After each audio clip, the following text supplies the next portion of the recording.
I never thought I'd find myself looking back at my university years with such clarity and emotion. Those days were a mosaic of lectures, hurried meals, late-night study sessions, and fleeting moments of calm. But amidst the chaos, there was one constant I didn't realize would shape my life forever. Daniel. Daniel was my classmate in a literature course during our second semester. He was quiet, almost reserved, the kind of person you might overlook in a crowded room. But there was something about him that intrigued me. Maybe it was the way he scribbled in the margins of his notebook with an intensity that belied his calm demeanor, or the way his eyes lit up when he spoke about poetry. Our first real interaction happened by accident. I had dropped my copy of Wuthering Heights while rushing out of class, and he picked it up, jogging to catch me in the hallway. "You forgot this," he said, handing it over with a shy smile. "One of my favorites, by the way." "Thanks," I replied, a little breathless. "It's one of mine too. The passion, the tension, it's all so roar," he finished, his smile growing. "Yeah, that's exactly it." That exchange was the beginning of something unexpected. Over the next few weeks, we found ourselves talking more, lingering after class to discuss the readings or debating over coffee at the campus cafe. Daniel had a way of seeing the world that was both profound and grounding, and I found myself drawn to his perspective. Our connection deepened one crisp autumn evening. The campus was alive with golden leaves swirling in the wind, and the air carried the faint scent of wood smoke from a nearby bonfire. I was sitting on a bench near the library, reviewing notes for an upcoming exam, when Daniel appeared, a steaming cup of tea in hand. "I thought you might need this," he said, sitting beside me. "How did you know?" I asked, taking the cup gratefully. "You've got a pattern," he teased. "Stress equals tea. Or maybe I just needed an excuse to join you." I laughed, the warmth of his gesture spreading through me. We sat in comfortable silence for a while, watching as the sun dipped below the horizon, painting the sky in hues of pink and orange. "Do you ever feel like this is all fleeting?" he asked suddenly. "Like these moments are slipping through our fingers, and we're too busy to notice?" His words struck a chord. "All the time," I admitted. "But maybe that's what makes them special. The fact that they don't last forever." He nodded, his gaze distant. "I've always admired that about you. The way you find beauty in the impermanence of things." I turned to look at him, surprised by the sincerity in his voice. For a moment, the world seemed to fall away, leaving just the two of us in a bubble of quiet understanding. The turning point in our relationship came during the winter break. Most students had gone home, but I had stayed behind to catch up on assignments.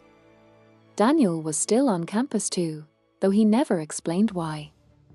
We started spending more time together, exploring the nearly empty campus and sharing stories late into the night. One evening, as snow fell softly outside, we found ourselves in the old music room. The grand piano stood in the corner, its polished surface reflecting the warm glow of the overhead lights. Daniel sat at the piano bench, running his fingers over the keys. "Do you play?" I asked, curious, a little. He admitted. "My mom used to teach me when I was younger. I'm probably rusty." He began to play, a soft, melancholic melody that filled the room. I closed my eyes, letting the music wash over me. When the song ended, I opened my eyes to find him watching me, his expression unreadable. "That was beautiful," I said, my voice barely above a whisper. "So are you," he replied, the words slipping out before he could stop them. Time seemed to stand still as we held each other's gaze. Slowly, tentatively, he reached for my hand. His touch was warm, steady, and it felt as though the universe had aligned in that single moment. In the weeks that followed, we grew closer in ways I hadn't anticipated. Our relationship wasn't just about romance. It was a partnership built on trust, mutual respect, and a shared love for the small, beautiful moments of life. We supported each other through the stresses of university life, celebrated each other's victories, and found comfort in each other's presence. One night, as we lay on a blanket under the stars, Daniel turned to me, his expression thoughtful. "Do you ever think about the future?" he asked. "All the time," I admitted. "But it's hard to imagine what it looks like. There are so many unknowns." "Not for me," he said softly. "I know I want you to be a part of it." His words took my breath away. I reached for his hand, squeezing it gently. "Me too," I said. "Wherever life takes us, I want us to face it together." Graduation came faster than either of us expected. As we stood in our caps and gowns, surrounded by the buzz of excited classmates and proud families, I couldn't help but feel a pang of sadness. This chapter of our lives was coming to an end, but I knew our story was far from over. After the ceremony, Daniel pulled me aside, his eyes shining with emotion. "I have something for you," he said, handing me a small, wrapped box.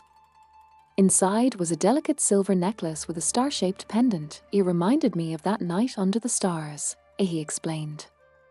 "I wanted you to have something to remember it by." Tears welled in my eyes as I fastened the necklace around my neck. "Thank you," I said, my voice thick with emotion. "I'll cherish it forever." He smiled, pulling me into a tight embrace. "And I'll cherish you forever." Looking back now, years later, I realize how much those university days shaped me. They were a time of growth, discovery, and unexpected love. Daniel taught me to embrace the beauty of the present, to find joy in the fleeting moments, and to open my heart to possibilities I hadn't dared to dream of. Our story wasn't perfect, but it was ours. And for that, I'll always be grateful.